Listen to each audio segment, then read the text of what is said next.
What's up guys, on this video I'm going to be diving in on how we got this real estate agent a 20.99x ROAS in her first 6 months of running Facebook ads. And basically I'm going to be diving into the ad that we ran. I'm going to be diving into the funnel as well as all the workflows and automations and AI that we have set up so that this all was possible, and she was able to basically get 6 homeowners to sell their properties with her and made just under 160,000 in gross commissions. So that being said, let's dive in. So now that we are on my screen, I'm just going to be showing you guys basically the ad copy, the funnel, everything like that. So let's dive into the ad copy. Just here you can see in the appointment met, you can see these 1 listings. There are 6 people in here. You can see the actual gross commission amount, and you can see it totals to 159,799, and this is in just over 6 months of actually actively running Facebook ads. This client, this real estate agent, is in the United States, in California, and that's just to show that Facebook ads also work in higher priced markets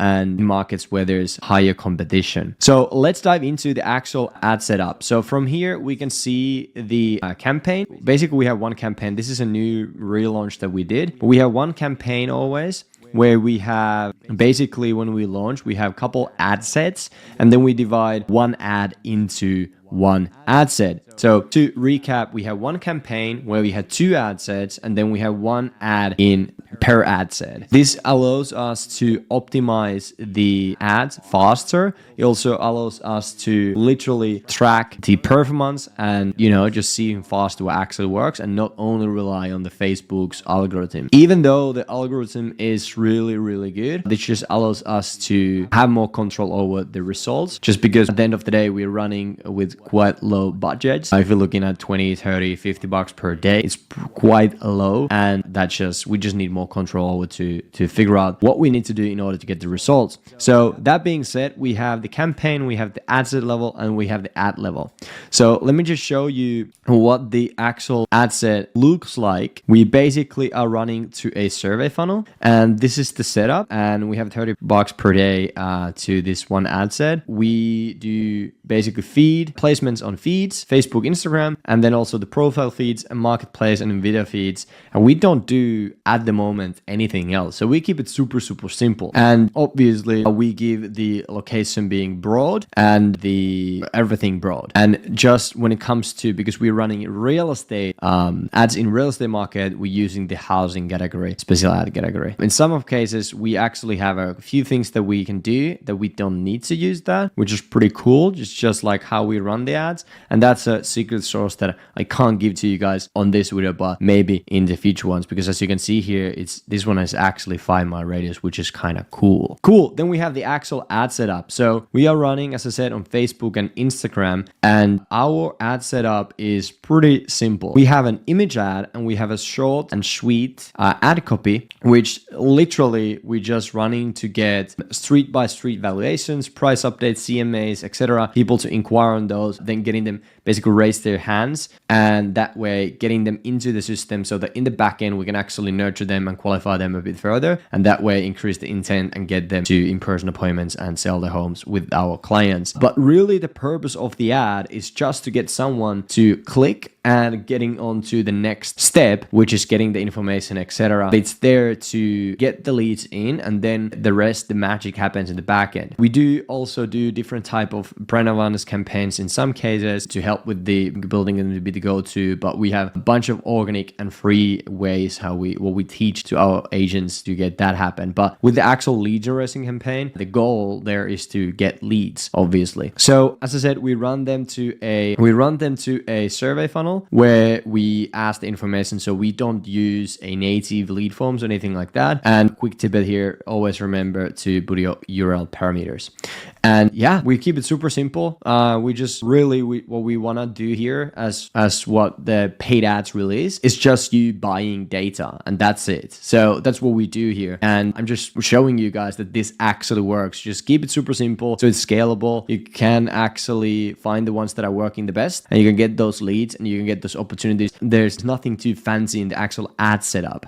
Just keep it super simple, super efficient, streamlined, all that stuff, and you get the best results. So again, just to recap, you have a one campaign, you have maybe 2 ad sets at the beginning when you launch the campaign, and then you have 1 ad per ad set. This allows you to track performance faster. This allows you to optimize the campaigns faster, and you just being able to get faster and better results. And yeah, that's pretty much it. Also, when it comes to the budget optimization, always I recommend ad set budget optimization. And if you want to test multiple different ads, if you don't have proven ads that actually work, then what I do recommend doing is, let's say you wants to run $30 per day budget, then, and let's say you have 3 potential ads that tend to work best. What I would do if I would be you, I would have 3 ad sets and divide the budget 10 per ad set, and then test those ad sets one by one next to each other and see what works the best. But key there is also not to turn the campaigns off too fast, because basically, let's say the average CPL is $20 per lead or 25 per lead. Then what I would want to do, I would want to spend 50 to even up to 60, 75 per that ad to see if it actually works. And before you get leads in, if you know the KPIs for the click-through rates, CPMs, all that stuff in your process, in your funnel, then you can see faster which one works the best, most likely. But I want to, most likely works the best. But I personally want to basically spend a bit more before I turn it off, because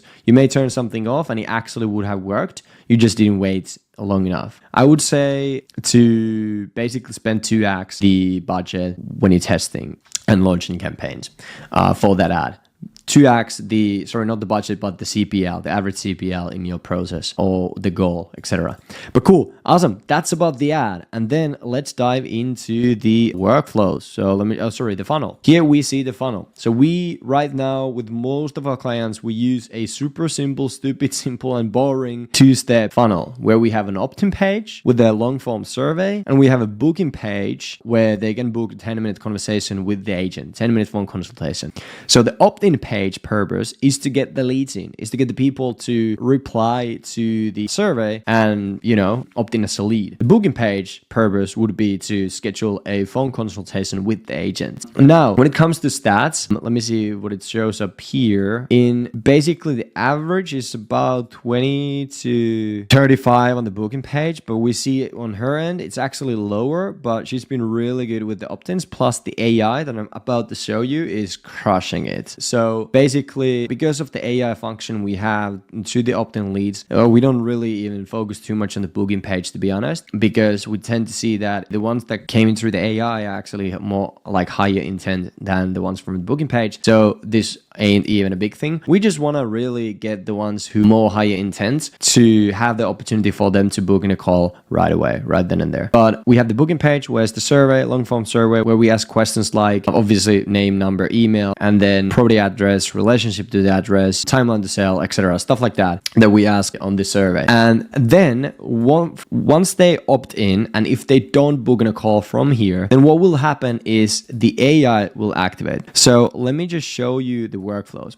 So we have the opt-in workflow in here. We have a bunch of different automations here set up, but this is like the main one. When new leads come in, they come in as a lead here, and basically it creates opportunity to the pipeline, into the CRM. It adds info from the survey to the nodes. It sends information to the agent of this lead, and also then it starts sending a text message asking if this is a name, trying to get them engaged and trying to open up the conversation. And from there, basically what's going to happen is it's going to, depending on what they reply, it's going to do different cool things. But if they say, yes, this is the right person, it will ask one question and it will activate the AI. basically after that. And when it activates the AI, so from there, what happens if they book in a call, let me just show you as a proof. For example, these people here, when we go to one of these, you can see I'm clicking actually here. I want to show you one conversation here. I'm gonna go back to end of last year, really. Lead came in, sent a text message, it also dropped a voicemail, and then drop a text message, nothing really. I follow up the next day, and then the lead replied like, I'll not be doing anything until the end of next year. All is good. The AI started communicating, asking more features, etc., asking more and more questions here. You can see it's having conversation with the lead, and this is the actual AI. This is not the agent. This is not the workflow, a conditional workflow, anything like that. This is an actual AI having a conversation with these leads, and then it's literally just setting up a phone consultation with the agent. And what ended up happening is the agent got the phone appointment from here. I just saved your time.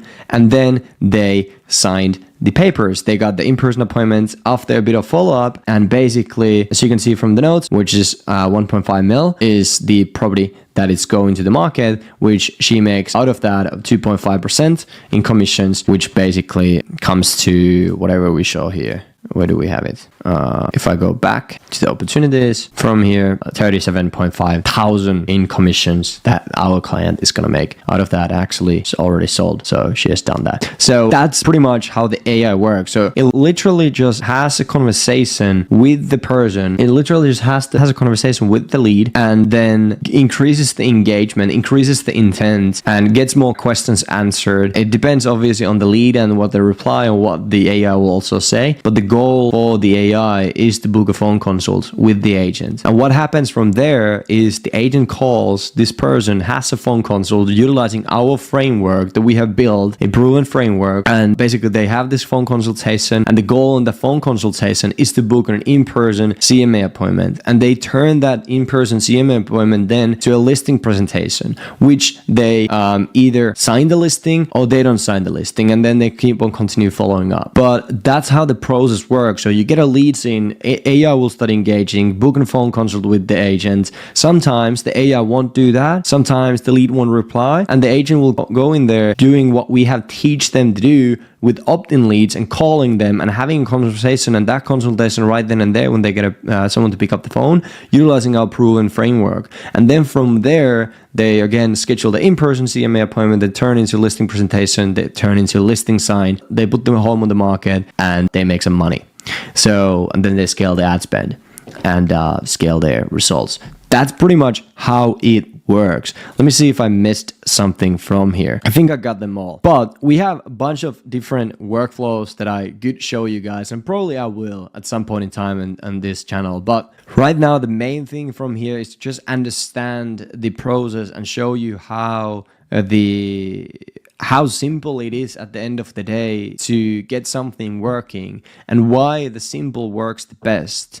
And it's scalable. It's scalable for us as a company. It's scalable for the client, and it just tends to work. And it's also faster to get working when you keep things simple and just utilize what actually works. But yeah, we don't use native lead forms on Facebook. We don't like that stuff. We use survey funnels. We use actual AI, and just not just some conditional formatting or whatever those are called, but actual AI. And then we teach the clients, the agents, on how to actually approach these leads, how to have conversations with these leads, and then from there we teach them how to convert these leads into in-person appointments, listings, closings, and that way making more money and scaling their business. That's pretty much how we were able to help this agent get to 20.99x ROAS and get 6 listings signed and sold in her just over 6 months of running Facebook ads, making 160,000 in commissions, which is pretty wild. That's pretty much it. If you have any questions, drop to the comments. I'll try to reply to all of them. And yeah, have a great rest of your day and week. See you on the next one.